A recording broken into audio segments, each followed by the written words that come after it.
Baik, salam semua. Salam. Salve. Salve. Om Swastiastu, Namo Om Buddhaya, Swastiastu. salam kebajikan, salam sehat untuk kita semua. Salam sehat. Salam sehat, Padre. Kita bersyukur kita bisa bersama-sama hari ini untuk sama-sama belajar tentang pengadaan barang dan jasa, khususnya yang akan menjadi bagian saya, yaitu persiapan pengadaan barang jasa melalui swakelola. Swakelola di dalam pengadaan barang dan jasa ini sering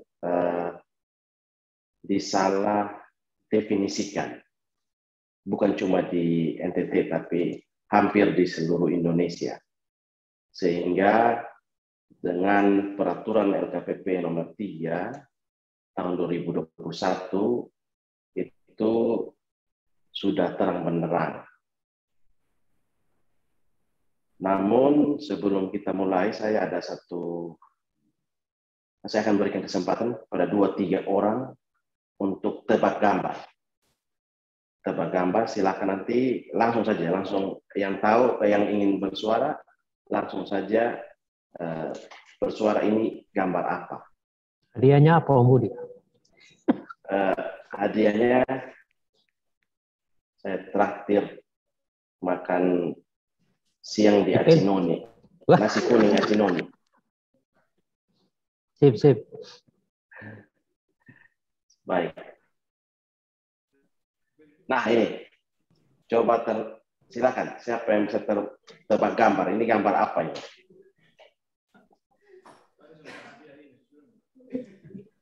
Silakan. Gambar bunga dan kupu-kupu. Bunga dan kupu-kupu. Bapak siapa tadi?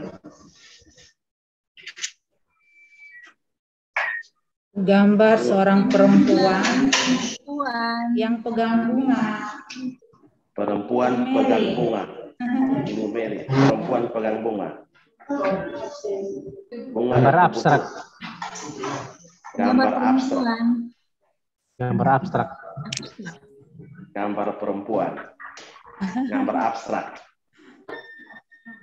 Oke. Ibu Bapak, kita lihat dari satu gambar ini saja, masing-masing orang memiliki pendapat yang berbeda terhadap gambar yang sama. Sama juga dengan swakelola. Terhadap satu objek swakelola, masing-masing orang bisa menginterpretasi berbeda-beda. Interpretasi paling umum itu swakelola itu didefinisikan sebagai bendahara langsung belanja saja. Itu pada umumnya saya temukan, bukan di NTT ya, kebanyakan di Indonesia begitu. Bendahara langsung eksekusi saja. Itu mungkin definisi yang kurang tepat. Nanti kita akan bahas bersama-sama. Kita akan mulai dari pokok pembahasan kita hari ini. Dari ke-5 tahapan swakelola, fokus hari ini kita akan membeda perencanaan pengadaan barang jasa mulai swakelola dan persiapan pengadaan barang jasa melalui swakelola.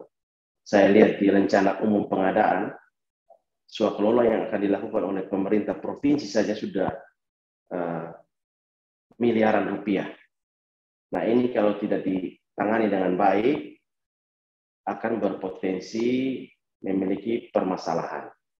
Permasalahan tidak selalu permasalahan hukum, bisa juga permasalahan administratif, permasalahan keuangan. Nah, mungkin lewat pembahasan kita hari ini kita diharapkan mampu merencanakan pengadaan melalui swakelola dan persiapan melalui swakelola yang lebih baik lagi.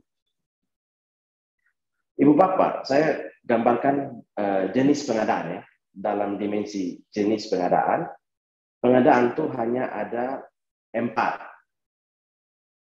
Dan satunya plus itu terintegrasi. Pengadaan itu ada pengadaan barang, jasa konsultansi, konstruksi, jasa lainnya, dan pekerjaan yang terintegrasi. Nah, ini penting karena ini ada di awal perencanaan pengadaan, pengguna anggaran bersama dengan pejabat pembuat komitmen telah mendefinisikan ini jenis pengadaannya apa. Yang sering ambigu itu antara jasa konsultansi dan jasa lainnya. Kadang masih ambigu, tapi sekarang jasa konsultansi sudah bagi dua, konsultansi konstruksi dan konsultansi non-konstruksi. Itu di Perpres yang sekarang 12 dan turunannya Perlem nomor 12 sudah diejawantahkan dengan baik sekali oleh para pembuat regulasi. Dalam dimensi cara pengadaan itu cuma dua. Kita mau swakelola atau kita mau lewat penyedia. Nah, kenapa swakelola ditempatkan di awal? Memang kita diutamakan sebenarnya untuk kalau bisa kita swakelola karena kita memiliki personil yang banyak, personil kita juga kompeten, namun ada pekerjaan khusus saja yang kita berikan kepada penyedia. Nanti kita lihat lebih dalam lagi. Swakelola didefinisikan sebagai cara pengadaan barang jasa yang dikerjakan sendiri oleh KLPD perang lain, Ormas dan Pokmas, ada 4. Kemudian kalau penyedia, cara memperoleh barang jasa yang disediakan oleh pelaku usaha. Jadi ada 3 definisi terkait penyedia ini. Penyedia itu dibedakan menjadi 3 bagian. Kalau penyedia itu yang ada di luar sana, itu disebut pelaku usaha. Tapi ketika dia mengikuti tender di kita sebut dia sebagai peserta tender. Kapan dia disebut sebagai penyedia jasa? Ketika dia tanda tangan kontrak dengan kita. Itu perbedaan antara pelaku usaha, peserta tender, dan penyedia. Ini nomenklatur diberikan berdasarkan tahapan dia ada di mana. Kalau dia sudah berkontrak dengan kita, baru dia disebut sebagai penyedia jasa. Biasanya pihak ketiga. Berikut, ini swakelola saya sudah sampaikan tadi. Ini definisi dari swakelola. Cara memperoleh barang jasa yang dikerjakan sendiri oleh kita. Atau kita kasih instansi pemerintah lainnya, atau kita kasih ormas yang kerja, atau kita kasih ke kelompok masyarakat. Ini tujuannya. Kemarin dalam diskusi di forum pengadaan NTT, saya bangun satu pembicaraan tentang swakelola gedung di salah satu dinas. Ada masukan dari seorang senior, dia bilang, yaitu untuk efektivitas dan efisiensi. Itu pendapat yang benar sekali, yang merupakan salah satu tujuan dari swakelola. Memenuhi kebutuhan pengadaan barang jasa yang tidak diminati oleh pelaku usaha, mengoptimalkan sumber daya, efektivitas dan efisiensi, memenuhi kebutuhan barang jasa yang bersifat rahasia,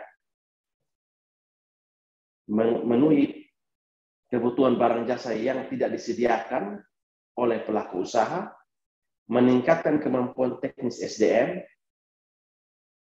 meningkatkan partisipasi ormas dan pokmas, kelompok masyarakat. Ini merupakan tujuan dari swakelola. Terkadang regulasi ini tidak bisa mengcover seluruh kebutuhan kita di lapangan. Maka apa yang menjadi panduan untuk guidelines kita ketika melaksanakan pengadaan barang jasa? Ketika kita tidak temukan regulasi yang mengatur apa yang akan kita laksanakan, kembali ke tujuan dan prinsipnya. Itu yang menjadi panduan kita. Jadi nanti kita diturun, ini Pak ini begini, tidak ada di regulasi. Lihat di tujuan kita. Tujuan kita misalnya efektif dan efisien. Ketika efektif dan efisien, itu kita mampu berargumentasi dengan baik di hadapan pemeriksa keuangan maupun penegak hukum terkait pertanggungjawaban pengadaan barang jasa. Ini kriteria barang jasa yang dapat kita swakelolakan. Yang pertama, barang jasa yang dilihat dari segi nilai, lokasi, atau sifatnya tidak diminati oleh pelaku usaha. Jasa penyelenggaraan penelitian, pengembangan, pendidikan, dan atau pelatihan, kursus, penataran, seminar, lokakarya, atau penyuluhan. Jasa penyelenggaraan kegiatan sayembara atau kontes, jasa pemilihan penyedia barang jasa dalam kurung agen pengadaan dari unsur UKPBJ. Kemarin dari salah satu kabupaten datang ke Biro Pengadaan untuk berkonsultasi akan melaksanakan pengadaan barang jasanya di Biro Pengadaan Provinsi. Namun saat itu pimpinan belum ada di tempat, jadi saya arahkan mereka untuk jadwalkan kembali untuk bertemu dengan pimpinan, karena mereka tidak dapat melaksanakan PBJ di kabupatennya. Itu contoh kriteria swakelola. Yang berikut, jasa sensus, survei, pengolahan data, perumusan kebijakan publik, kemudian dan seterusnya. Barang jasa yang masih dalam pengembangan sehingga belum dapat disediakan atau diminati oleh pelaku usaha, barang jasa yang dihasilkan oleh ormas atau pokmas, kemudian barang jasa yang pelaksanaan pengadaan memerlukan partisipasi masyarakat, pembangunan fisik maupun non-fisik. Ini pekerjaan daftar, tapi tidak terbatas pada ini. Kalau kita baca di Perlem nomor 3, Perlem itu menyatakan tidak terbatas pada ini. Yang penting sifatnya seperti ini. Itu yang dapat kita pahami bersama. Ini 4 tipe swakelola. Yang pertama, dirancanakan, dilaksanakan, dan diawasi oleh KLPD penanggung jawab anggaran.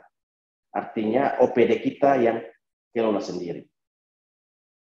Yang kedua, direncanakan dan diawasi oleh kita, tetapi dilaksanakan oleh Kementerian Lembaga Perangkat Daerah Pelaksana Swakelola, instansi pemerintah lainnya. Yang ketiga, dirancanakan dan diawasi oleh penanggung jawab anggaran atau kita sendiri yang rencanakan dan awasi, tapi dilaksanakan oleh ormas. Dan yang keempat, direncanakan oleh penanggung jawab anggaran berdasarkan usulan Pokmas, tapi dilaksanakan dan diawasi oleh Pokmas itu sendiri. Ini 4 tipe yang selalu kita awali ketika kita akan melakukan perencanaan pengadaan melalui swakelola. Tipe ini kita harus fikskan. Tidak sudah jalan baru kita mau rubah-rubah ini ke sini tidak. Dari awal kita sudah fix ini. Dinas A, dia mau tipe 1. Artinya akan berkaitan dengan persiapan PBJ melalui swakelola itu. Yang pertama, kita tetapkan penyelenggara swakelola. Ada hubungannya dengan ini. Ketika tipe 1, penyelenggaranya tim persiapan pengawas dan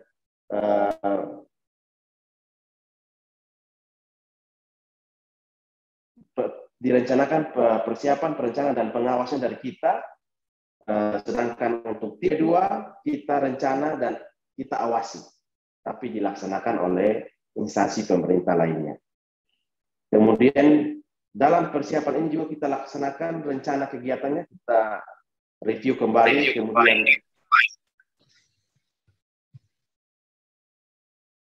jadwal pelaksanaan, kemudian review spesifikasi teknis, garis miring kerangka acuan kerja, kemudian review rencana anggaran biaya, finalisasi, dan penandatanganan kontrak swakelola.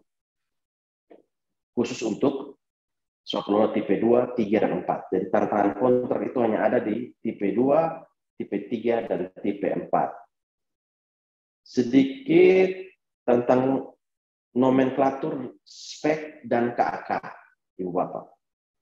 Di dalam Perpres 12 dan Perlen nomor 12, kemudian ada dalam Perlen 3 ini juga, ketika nomenklaturnya spesifikasi teknis itu pasti berkaitan dengan pengadaan barang atau konstruksi dan jasa lainnya. Tapi kalau dia sudah nomenklaturnya kerangka acuan kerja, barang jasa ini pasti ada hubungannya dengan jasa konsultansi. Itu sehingga dia pakai garis miring. Jadi kita pilih salah satu. Sekarang saya lihat di dalam review-review paket yang kami lakukan di Biro Pengadaan, mohon maaf, pejabat pembuat komitmen untuk pekerjaan konstruksi masih mengajukan kerangka acuan kerja. Harusnya dia ajukan spesifikasi teknis. Nanti spesifikasi teknis itu termuat metode pelaksanaan, jadwal pelaksanaan, dan lain sebagainya. Yang akan dibahas oleh pemateri selanjutnya, tapi minggu depan. Tentang pelaksanaan pengadaan melalui penyedia dan pelaksanaan pengadaan melalui swaklola.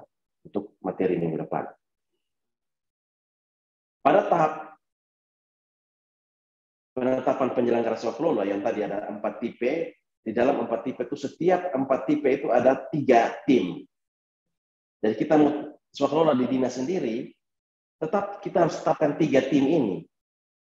Tim persiapan, tim pelaksana, dan tim pengawas. Di dalam OPD kita kalau tipe 1, kalau tipe 2 di OPD kita ada 2 tim. Di OPD lain itu 1 tim, yaitu tim pelaksana. Kalau tipe 3, 2 tim di kita, tapi tim pelaksana ada di Ormas. Tipe 4, tim 1 saja ada di kita, tim persiapan. Tim pelaksana dan pengawas ada di kelompok masyarakat. Tugasnya apa? Tim persiapan itu menyusun rencana kegiatan, jadwal, dan rencana biaya. Tim pelaksana melaksanakan, mencatat, mengevaluasi, melaporkan secara berkala kemajuan pelaksanaan kegiatan dan penyerapan anggaran. Tim pengawas memiliki tugas mengawasi persiapan dan pelaksanaan fisik maupun administrasi swaklola. Ini yang selalu saya suarakan. Kalau swaklola itu justru administrasinya lebih banyak, karena kita tanggung jawab sendiri. Kalau kita lewat penyedia, ini bukan suatu kewajiban ya. Jadi ini nanti sifatnya, kalau memang harus swaklola ya swaklola, tapi pertanggungjawabannya lebih banyak karena kita kerja sendiri. Kalau penyedia kita beban pertanggungjawaban keuangannya, tanggung jawab kualitas, kuantitas, dan keuangan itu kita bebankan kepada penyedia. Itu perbedaan yang substansial. Salah satu perbedaan yang substansial. Kemudian dalam penyusunan rencana kegiatan, tim persiapan baik tipe 1, tipe 2, tipe 3, dan tipe 4 menyusun persiapan teknis dan penyiapan metode pelaksanaan kegiatan. Kemudian menyusun daftar atau struktur rencana kegiatan yang akan dilaksanakan. Nah, untuk Pokmas, kita mengerti kondisi masyarakat kita dengan sumber daya manusia yang ada di desa, kita wajib untuk bantu. Kalau memang keterbatasan sumber daya pada kita bisa menggunakan tenaga ahli, teknis, atau narasumber yang di-SK-kan oleh pejabat pembuat komitmen untuk membantu perencanaan ini. Penyusunan perencanaan pengadaan, persiapan PPJ melalui swaklola ini. Berikut jadwal pelaksanaan, menetapkan waktu dimulainya hingga berakhirnya pelaksanaan swaklola. Jadi timeline-nya sudah ada. Tidak bisa kita swaklola, ya Bapak swaklola sudah, nanti terserah mau habis kapan lah terserah, karena ini swaklola. Tidak begitu. Tahun kita tetap tahun tunggal. Artinya Desember kita sudah mendapatkan barang jasa yang kita butuhkan. Ibu Bapak, meskipun swakelola, outputnya tetap barang jasa. Jadi bukan karena swakelola ini tidak ada keuntungan untuk yang melaksanakan, jadi ya sudah nanti terserah tahun depan atau tidak. Tahun tunggal ya tahun tunggal, tahun jamak, tahun jamak. Itu hubungannya dengan pertanggungjawaban keuangan. Kemudian menetapkan jadwal pelaksanaan swakelola berdasarkan kebutuhan dalam kerangka acuan kerja, termasuk jadwal pengadaan barang jasa yang dibutuhkan. Pengguna anggaran di dalam penyusunan rencana umum pengadaan, dia sudah deklarasikan kapan dia butuh barang ini. Ibu Bapak bisa cek di RUP, klik di paket yang akan diadakan, di situ pengguna anggaran sudah deklarasi. Saya butuh barang ini bulan Juli tanggal sekian. Nah, kalau barang ini baru tiba bulan September, ini kan sudah melewati, bisa jadi tidak sesuai dengan tidak dibutuhkan lagi barang jasa tersebut. Itu mesti dikaji kembali baik-baik dalam penyusunan RUP. Ini ada hubungan dengan jadwal pengadaan. Jadi tim persiapan cek, ini pengguna anggaran butuh barang ini kapan? Kalau dia butuh bulan Juli, kita baru mulai pelaksanaan di bulan Agustus, itu mesti direview kembali kebutuhan pengguna anggaran tanggalnya ke tanggal berapa gitu, Pak Ibu.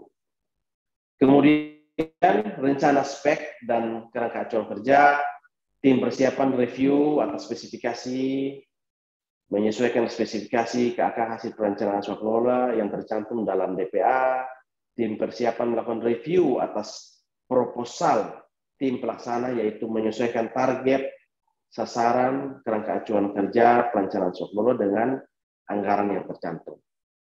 Pengalaman saya dalam pelaksanaan swakelola dengan Undana, selaku pejabat pembuat komitmen, RAP yang Undana sampaikan ke kami tidak telan utuh-utuh.